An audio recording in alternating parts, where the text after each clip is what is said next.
In the 1950s, Florence Chadwick was a household name, not only here in the United States, but in many other parts of the world as well.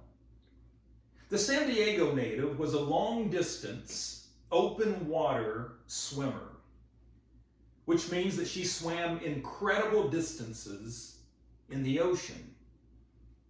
And her long list of phenomenal accomplishments garnered her headlines around the globe. For example, she became the first woman to swim across the English Channel both ways, a distance of over 20 miles. Now you might think if you can swim across one way, then certainly you can swim across the other way, right? But it's not quite that simple, because it's considered much more difficult to swim the leg from England to France because the currents are fighting much more against you. So others had swum from France to England across the English Channel, but Florence Chadwick was the first woman to swim not only from France to England, but also from England to France across the English Channel. She also swam across the Straits of Gibraltar. In fact, her popularity soared so high that in 1955, she appeared on What's My Line as one of the contestants. Johnny Weissmuller, the famed actor and swimmer himself, made the comment in the 1950s that Florence Chadwick was the greatest swimmer of all time. But what I want to tell you about today, though, is an attempt that she made that did not end in success. It was 1952. Chadwick was 33 years of age. She had already completed the swims across the English Channel, but now she was attempting to become the first woman to swim from Catalina Island in California to the coast there on California. 26 miles. She was attempting to become the first woman to make that crossing. Now in those days, and probably still so, when one swims that distance, they have boats accompanying the swimmer for two reasons. One, if the swimmer cramps up or for whatever reason needs pulled out of the water, they're there for her safety.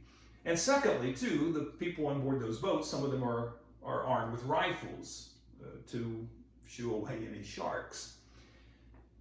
Well, Florence Chadwick was 15 hours into her swim from Catalina Island to the California coast when a thick fog enveloped her.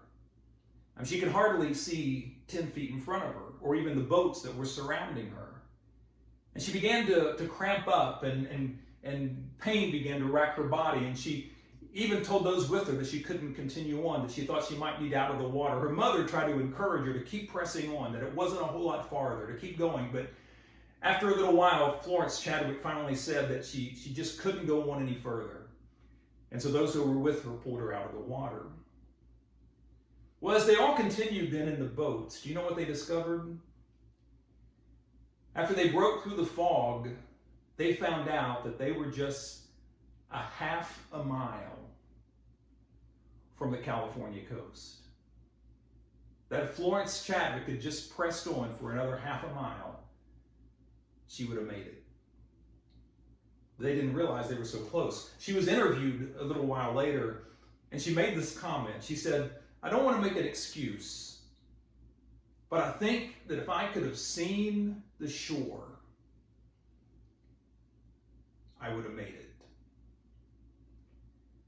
Well, 2 months later, incidentally, Florence Chadwick again attempted that same crossing from Catalina Island to the California coast. Again, she was enveloped by a thick fog such as the one that had come upon her 2 months earlier. But this time, she said, "I kept a mental image of the shoreline in my head," and she fought through it, and that time she made it. You know, in our lives, as we think about our goal of heaven and the shorelines of heaven, it can be so easy to allow temptation and trouble and difficulties to cloud or to fog up our faith. And it can be easy or tempting to just throw in the towel and say, I just want to give up. I just want to quit. But keep pressing on. Keep fighting the good fight. And when we step on the shores on the other side, we'll be glad that we kept the faith. Thank you for watching, and be kind.